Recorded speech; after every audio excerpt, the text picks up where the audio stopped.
Hello everyone, welcome to true IAS and PCS. Inflation को measure करने के लिए क्या क्या मेथड्स होते हैं उसमें हम लोगों ने कॉम्प्रिहेंसिव तरीके से डब्ल्यूपीआई को देख लिया, सीपीआई को देख लिया। अब हम बात करते हैं तीसरे मेथड की इन्फ्लेशन को मेजर करने के लिए, जो कि है जीडीपी डिफ्लेटर। चलो उसके बारे में बात करते हैं।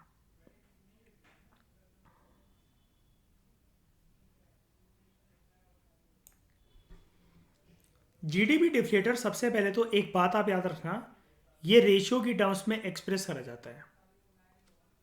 रेशियो किसका? यहां पर हम दो प्रकार की जीडीपी को लेते हैं। जीडीपी डिफ्लेटर को निकालने के लिए इसका फॉर्मूला कुछ इस प्रकार से बनता है।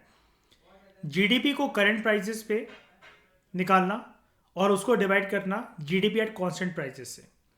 अब ये क्या होते हैं, हमने हद से ज़्यादा डिटेल डिस्कशन इसके बारे में नेशनल इनकम चैप्टर में करी हुई है, current prices and constant prices. वो प्लेलिस्ट आप देखिए, और जो शुरू से अगर फॉलो कर रहे हो आप क्रोनोलॉजिकली इकोनॉमिक्स की डिस्कशन को, तो आपको ज़्यादा बेटर तरीके से समझ में आएगा ये। अब चलो मान लो कि जीडीपी एट करंट प्राइसेस और जीडीपी एट कांस्टेंट प्राइसेस को हमने डिवाइड कर दिया और हमारे पास आ गया जीडीपी डिफ्लेटर। तो अगर जीडीपी डिफ्लेटर जो है अगर वो एक है, तो यहां पर ये चीज इंप्लाई होती है that there is no change in the general price level. अगर जीडीपी डिफ्लेटर अगर अपना 1 निकला, there is no change in the general price levels. क्या हम ये कह सकते हैं कि जीडीपी डिफ्लेटर अगर 1 हो, इन्फ्लेशन बढ़ी है, इन्फ्लेशन कम हो गई है? नहीं ना। जो चीज चल रही है वो वैसे ही चलती रहेगी ना। तो ये क्या इंप्लाई करता है कि प्राइजेस की टर्म्स में इकोनॉमी में क्या है? प्राइजेस की टर्म्स में इकोनॉमी में क्या है? स्टैग्नेशन। अरे इक्विलिब्रियम नहीं, इक्विलिब्रियम कंडीशंस होती ही नहीं है इकोनॉमी के अंदर। वो एक अचीवेबल थिंग होती है, ठीक है। जिस दिन को इक्विलिब्रियम आ गया ना, तो तुम्हारे मेरे शाइनी अर्पित सबके खातों में 5-5 करोड़ रुपए नजर आएंगे। ठीक है। तो अगर जीडीपी डिफ्लेटर ज्यादा, वो क्या कहते हैं, 1 से ज्यादा हो, तो ये क्या इंप्लाई करता है? That there is increase in general price levels. और अगर कम हो 1 से, तो अगर वो 1 से कम हो तो ठीक है। तो यानी कि हमें यहां पर इन्फ्लेशन बढ़ती हुई किस में दिखती है? जब जीडीपी डिफ्लेटर कम हो 1 से या फिर ज्यादा हो, ज्यादा। तो as compare to wholesale price index and consumer price index, GDP deflator दोस्तों एक बेटर मेजर होता है। महंगाई को नापने के लिए एक अच्छा मेथड माना जाता है। क्यों माना जाता है अच्छा मेथड? डब्ल्यूपीआई सीपीआई में तो इतनी सारी कैटेगरीज थी, इतनी सारी बास्केट बनाई थी हमने, गुड्स की बनाई थी हमने डब्ल्यूपीआई के अंदर, गुड्स के साथ साथ हमने सर्विसेज की बनाई थी सीपीआई के अंदर। सीपीआई के अंदर हमने फर्दर कैटेगराइजेशन करी थी रूरल एरियाज के अंदर, अर्बन एरियाज के अंदर। लेकिन फिर भी ये जीडीपी डिफ्लेटर को ऐसा क्यों? देखो, सबसे इंपॉर्टेंट बात तो देखो यहां पर ये है, मतलब यहां जो मर्जी लिखा है वो तो चलो ठीक है, वो हम पढ़ लेंगे थ्योरेटिकली। लेकिन इसका सबसे इंपॉर्टेंट एंगल शाइनी ये होता है कि हम करंट और कांस्टेंट प्राइसेस पर ना जो जीडीपी डिफ्लेटर को निकाल रहे हैं ना, तो वो एक प्रकार का जीडीपी का डायरेक्ट सिग्नल है, जिसके अंदर ऑलरेडी सारी चीजें गुड्स एंड सर्विसेज इंक्लूड हो गया है। और गुड्स एंड सर्विसेज तो छोड़ो, जितनी चीजें एक नेशनल इनकम का जीडीपी का पार्ट बन सकता है, घुमा फिराकर माइक्रो से लेकर मैक्रो लेवल तक, वो सारी चीजें ऑलरेडी इसके अंदर इंक्लूडेड है। ठीक है, क्योंकि it takes into account all the goods and services of the economy. क्यों? क्योंकि जीडीपी डिफ्लेटर अल्टीमेटली निकला ईशा कंसेप्ट तो जीडीपी से ही है ना। फिर क्या हो गया कि हम उसे चाहे करंट प्राइसेस बोल दें, चाहे हम उसे कांस्टेंट प्राइसेस बोल दें, है ना। इन्हीं की डिविजन से निकला है। लेकिन उसके अंदर हम ये चीज नहीं भूल सकते अर्पित कि जीडीपी का एक बहुत बड़ा एक शेयर हमें, एक पार्ट हमें देखने को मिलता है जीडीपी डिफ्लेटर के अंदर, जबकि डब्ल्यूपीआई और सीपीआई के अंदर ऐसा नहीं है कि उससे हमें एक जीडीपी का कोई कैलकुलेशन देखने को मिलता हो। Right Shiny? ईशा राइट? ठीक है। But still it is not use to frame short term inflation targeting policy. अगर हमें शॉर्ट टर्म इन्फ्लेशन को कंट्रोल करने के लिए, उसको टारगेट करने के लिए कोई पॉलिसी बनानी है, और यह पॉलिसी जनरली मॉनेटरी पॉलिसी होती है, और यहां पर किसकी बात चल रही है? Who will be responsible for such policy making? Generally RBI. ठीक है, क्योंकि यहां पर जीडीपी रिलेटेड डेटा जो है ना वो अवेलेबल नहीं होता मंथली बेसिस पर, बस ये दिक्कत है इसकी। क्यों नहीं होता? क्योंकि जीडीपी एक देश की क्या मंथली बेसिस पर कैलकुलेट होती है? बताओ मुझे जरा, नेशनल इनकम वगैरह का कंसेप्ट में हमने क्या ये सीखा था? मंथली बेसिस पर डेटा आते हैं हमारे पास? नहीं ना। कब आते हैं जनरली, मतलब मिनिमम टाइम फ्रेम क्या होता है? ए, क्वार्टरली भूल गए? 4 क्वार्टर अरे यार, क्वार्टर बनाकर एक बनता है ना ईयर हमारा। तो ये क्वार्टर, जैसा कि मैंने बताया था उस दिन अभी कुछ लेक्चर्स पहले शाइनी, कि हो सकता है इकोनॉमिक सर्वे के अंदर पूरे 2022 साल का ना हो डेटा, क्योंकि हो सकता है कि लास्ट क्वार्टर का नहीं निकला हो बहुत सारे सेक्टर्स का डेटा, है ना। कंपाइल करने में टाइम निकलता है ना, तो आप समझ गए ना। अगर ऐसा होता तो इकोनॉमिक सर्वे फिर अपने टाइम के हिसाब से निकलता, कि जब हम निकाल लेंगे फॉर एग्जांपल पूरा का पूरा 2022 का डेटा। लेकिन हम कैसे एक्सपेक्ट कर सकते हैं, आप ही मुझे बताओ, हम ये कैसे एक्सपेक्ट कर सकते हैं? आप सब बताओ कि 31 दिसंबर को साल खत्म हो और 31 जनवरी को जो इकोनॉमिक सर्वे जो आ रहा है वो उसके 2022 की सारी इंफॉर्मेशन डाल देगा दिसंबर तक की। पॉसिबल है क्या? क्या हमें एक एक सेक्टर एक एक चीज, ये तो अभी आया भी नहीं है, लेकिन पूरी कॉन्फिडेंस से मैं कह रहा हूं अर्पित, का बताओ, क्या 2022 के 31 दिसंबर तक सारी चीजें एक एक sector A to Z available होगा क्या 31 जनवरी के अंदर आने वाले इकोनॉमिक सर्वे के अंदर? नहीं ना। एक मेजर पोर्शन जो लैग करेगा शाइनी, वो कौन से क्वार्टर का करेगा? Q4 जिसको कहते हैं ना।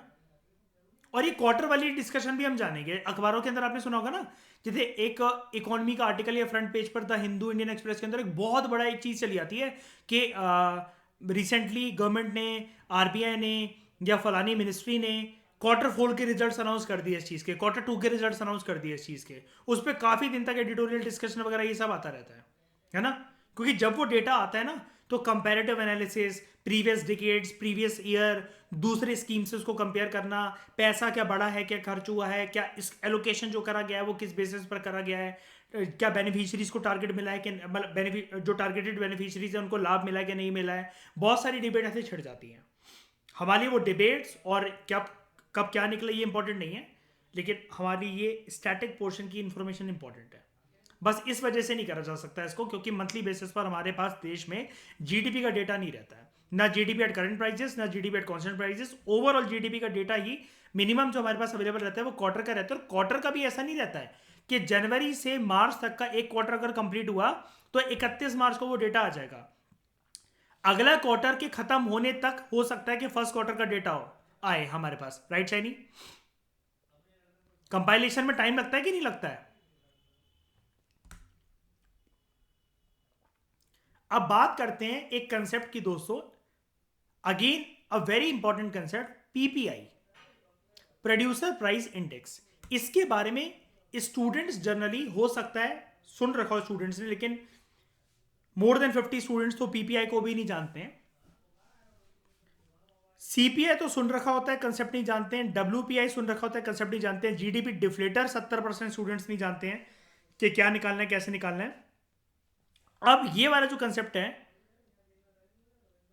ये काफी इंपॉर्टेंट कंसेप्ट है, and you can expect a question on this in coming years.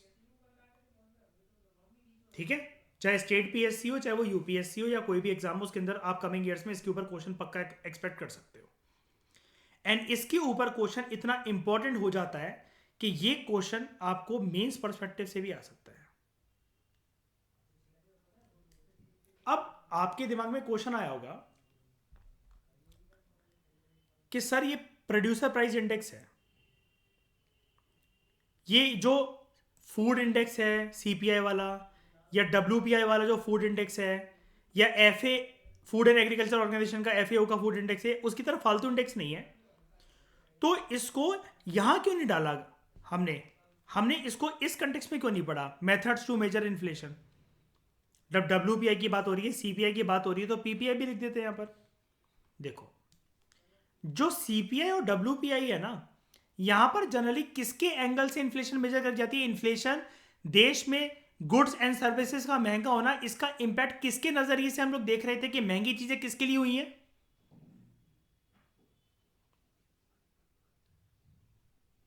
और पीपीआई की फुल फॉर्म अगर आप एक्सपेंड करो तो उसमें क्या वर्ड दिख रहा है? पहला पी क्या है?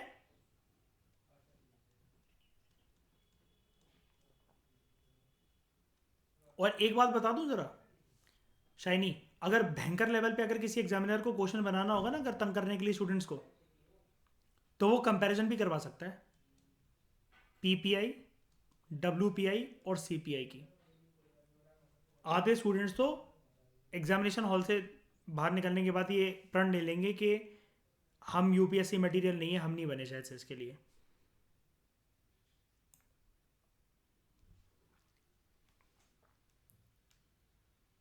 ये पीपीआई क्या होता है?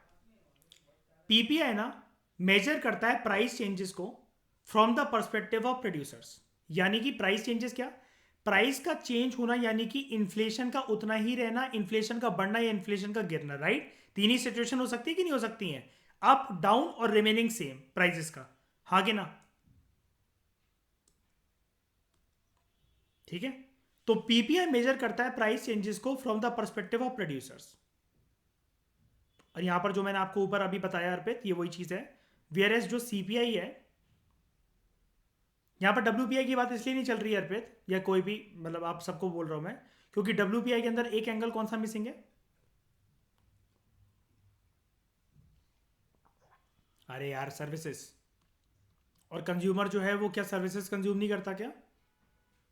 और हमने ये भी चीज़ कंक्लूड करी थी सीपीआई और डब्ल्यूपीआई के डिस्कशन में कि ज़्यादा रिलायबल या जो भी चीज़ें होती हैं सरकार किसकी तरफ ओरिएंट होती है, किसका डेटा यूज़ करा जाता है? और सीपीआई में भी किसका यूज़ करा जाता है? सीपीआई की चार कैटेगरी में से कौन सा वाला?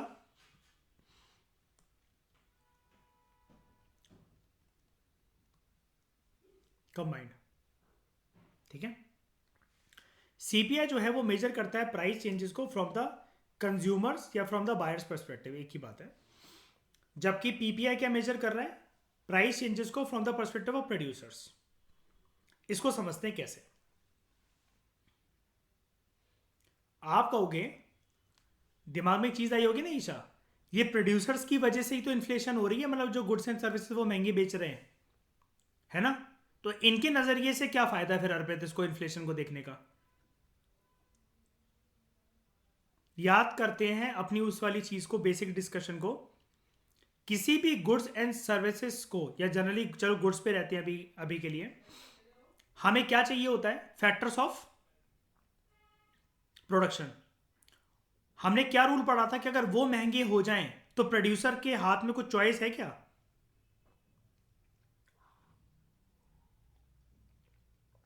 जिस रेंट पर आप एक चिप्स का पैकेट बना रहे हो शाइनी, उसका किराया है 5,000 रुपये महीना। अगर वो 50,000 रुपये महीना हो जाए, तो जिस रेट पर आप चिप्स बेच रहे हो, क्या उसी रेट पर बेचोगे क्या? क्यों नहीं बेचोगे? मतलब चाहते हुए भी नहीं बेच पाओगे, क्यों? है ना? और आपका मार्जिन निकलेगा नहीं, प्रॉफिट निकलेगा नहीं। तो पीपीआई मेजर करता है, ध्यान से सुनना आप ये वाली बात, PPI measures the average change in prices जो कि प्रोड्यूसर रिसीव करता है for is goods and services, जिसको वो बेचता है डोमेस्टिक मार्केट के अंदर या फिर एक्सपोर्ट के थ्रू फॉरेन मार्केट्स के अंदर भी। लेकिन यहां पर ना अगेन एक चीज एक्सक्लूडेड वे में देखी जाती है। It excludes the effect of indirect taxes on inflation. इससे पहले हमने कहा देखा था कि जब इनडायरेक्ट टैक्सेस की बात नहीं होती इन्फ्लेशन को कैलकुलेट करने में, नहीं देखा जाता उसका इफेक्ट।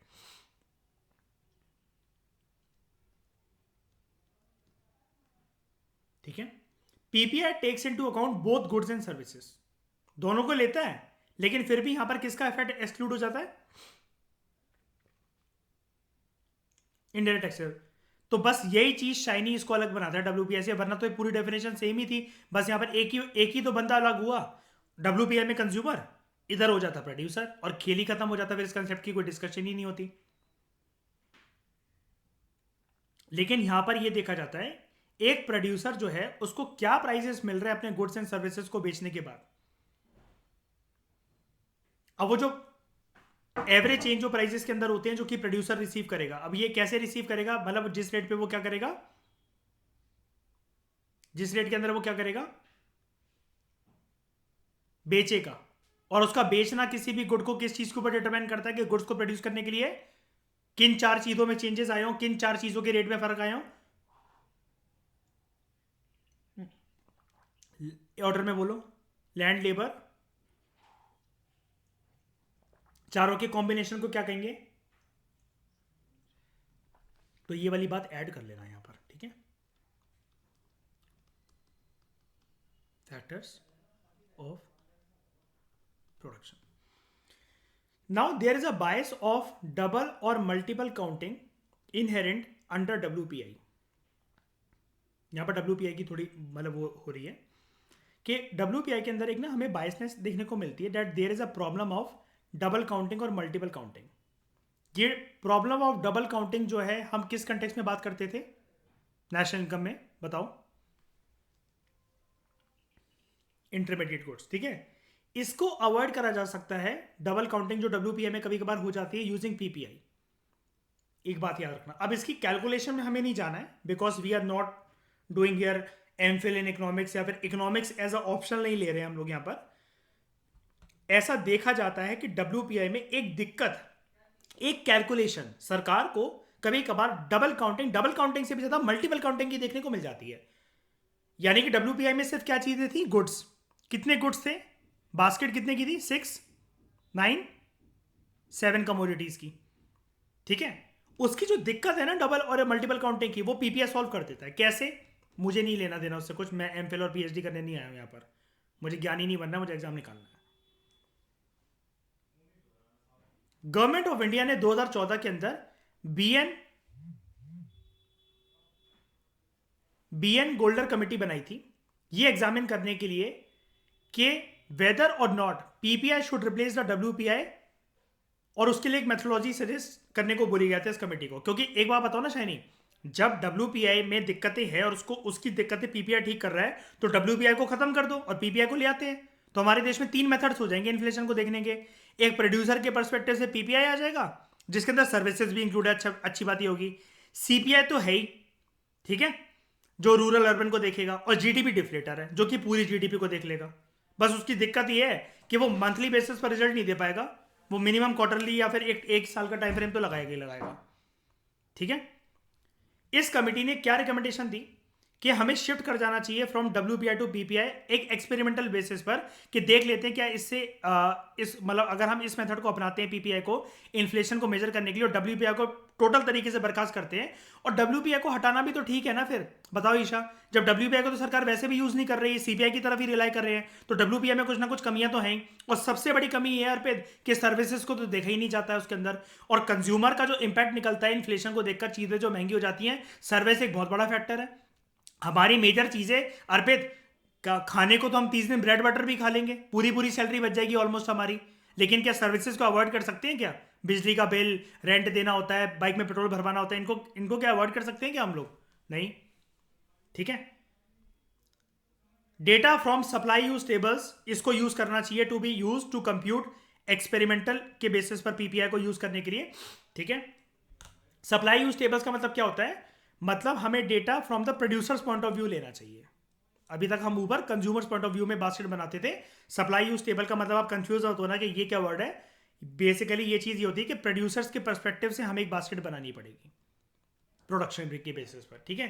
बेस ईयर जो है, जो पीपीआई के लिए यूज होना चाहिए, इस कमेटी ने बोला, बीएन गोल्डर कमेटी ने 2011-12 होना चाहिए। यहां पर हमें इंक्लूड करना चाहिए सर्विसेज के प्राइस को इन द पीपीआई बास्केट, क्योंकि देखो ना, सिर्फ कमोडिटीज के प्राइसेस नहीं, जैसा कि अभी मैंने बोला कि इलेक्ट्रिसिटी, घर का रेंट, ये सब चीज़ों में भी तो, स्कूल की फीस, इन सब चीज़ों में भी तो जाता है पैसा। उसके बाद मेजर एक्सपोर्ट और मेजर इंपोर्ट आइटम्स को है, उसको भी इंक्लूड करा जाए जब हम लोग पीपीआई को कैलकुलेट कर रहे हैं, क्योंकि प्रोड्यूसर जो है वो इंपोर्ट एक्सपोर्ट भी कर सकता है, तो उसके आइटम्स को भी, चाहे वो मेजर आइटम्स हो चाहे माइनर आइटम्स हो, दोनों को इंक्लूड करना चाहिए। बड़ी सारी जो एडवांस इकोनॉमीज हैं जैसे यूएसए और कुछ कुछ इमर्जिंग इकोनॉमीज जो हैं, उन्होंने डब्ल्यूपीआई को एज अ मेजर इन्फ्लेशन देखना खत्म कर दिया और वो पीपीआई की तरफ शिफ्ट कर गए। आईएमएफ ने भी, इंटरनेशनल मॉनेटरी फंड ने भी ये चीज रिकमेंड करी है कि हमें पीपीआई को यूज करना चाहिए instead of WPI for measuring inflation. अब क्वेश्चन आपको सिंपल सा आ सकता है लेकिन आगे आधे लोगों को मैं इसलिए कहा था ना, देखो मैंने टॉपिक शुरू करवाने से पहले मेंस ओरिएंटेड भी आ सकता है कि क्या हमें डब्ल्यूपीआई को छोड़कर पीपीआई की तरफ शिफ्ट कर देना चाहिए। व्हाट आर योर आर्ग्यूमेंट्स या opinion in this regard? What do you think, जो यूपीएससी का एक फेवरेट है, बल्कि यूपीएससी से कंसिडर है भी नहीं बिल्कुल भी कि व्हाट डू यू थिंक, बल्कि तुम सोचोगे तो ठोकेगा यूपीएससी तुम्हें, क्योंकि तुम्हारा ओपिनियन तो मैटर करता ही नहीं है। लेकिन फिर भी वो क्वेश्चन पूछा है what do you think in this regard. तो आपको अगर ये आंसर लिखना हो WPI को हटा करके हमें PPI की तरफ शिफ्ट कर देना चाहिए, तो पहले आपको WPI की धज्जियां उड़ानी पड़ेगी। अगर आप उसको रोकना चाहते हो कि नहीं ठीक चल रहा है वो चल रहा है, तो आपको ये बोलना चाहिए कि इसको ना लाकर हम WPI के अंदर ये सारी चीजें ले आते हैं कि सर्विसेज को भी इंक्लूड कर लेते हैं, सर्विसेज की कॉस्ट को भी देख लेते हैं। और PPI क्यों लाना चाहिए फिर भी कि WPI तो अब भाई ऐसा सड़ गया है, ऐसा शरीर हो गया कि कितना भी ऑर्गन ट्रांसप्लांटेशन उसका कर लो वो मरेगा, और हमें अब PPI की जरूरत है। तो आप ये नीचे वाले आर्ग्यूमेंट्स ये पेश कर सकते हो। एडवांस इकोनॉमी शिफ्ट कर गई है और IMF रिकमेंड करता है, तो इसके बेसिस पर आप अपना आंसर लिख सकते हो। ओपिनियन बेस्ड आंसर्स जो होते हैं, व्हाट डू यू थिंक, अगर आपके पास जितना ज्यादा वजन होना आंसर में लिखने के लिए, और वो वजन आता है फैक्ट से, रिपोर्ट से, संस्था जो सपोर्ट कर रही है उस आइडिया को उससे, तो ये अगेन आपके ऊपर है। इसमें मैं आपको बिल्कुल लिबर्टी दे रहा हूं that either you can support WPI और यू कैन सपोर्ट PPI।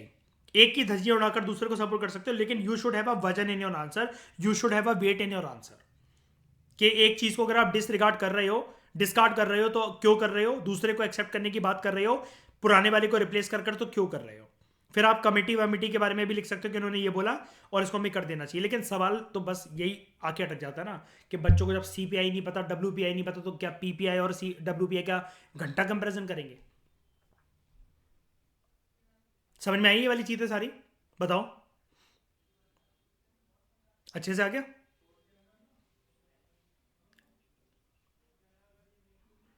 क्या क्या PPI में क्या। हाँ हाँ हाँ हाँ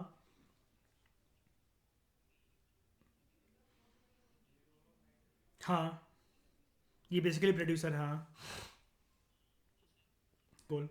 क्योंकि क्योंकि जो प्रोड्यूसर्स हैं, बिल्कुल आपने सही बोला पेट्रोल का एग्जांपल लेकर, कि पेट्रोल भी एक तरीके से काइंड ऑफ जो इसकी प्रोडक्शन है वो प्रोड्यूसर्स के हाथ में है। हमारे घरों में तो तेल के कुएं हैं नहीं, ठीक है। इसको इसकी जो कॉस्ट अगर 1 रुपये भी बढ़ती है, तो एक बंदा अगर ऑब्वियसली बात है 1 लीटर पेट्रोल तो डलवाएगा नहीं कि 1 रुपये को वो भूल जाए, मतलब वो करके।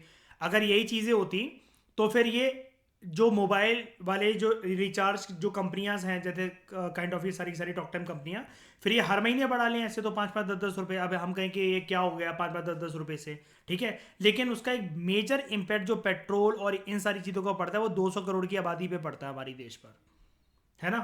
और ये चीज़ें जो कंट्रोल होती है ना, जिसका इम्पैक्ट जो डायरेक्टली निकलता है, चीज़ों का सस्ता होना महंगा होना, कुल मिलाकर अगर हम लोग बात बोले इन्फ्लेशन और डिफ्लेशन की, ये काफ़ी ज़्यादा चीज़ें फिर प्रोड्यूसर्स के कंट्रोल में आ जाती हैं, है ना।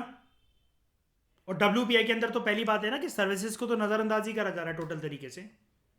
बास्केट बहुत अच्छी है, WPI की बास्केट गुड्स की बहुत अच्छी है, लेकिन सर्विसेज का बहुत मेजर इंपैक्ट है। और सर्विसेज का मेजर इंपैक्ट होने के अलावा सिर्फ कंज्यूमर के पर्सपेक्टिव से आप इन्फ्लेशन को नहीं समझ सकते ना, आपको प्रोड्यूसर चाहिए अपनी इन्फ्लेशन को समझने के लिए।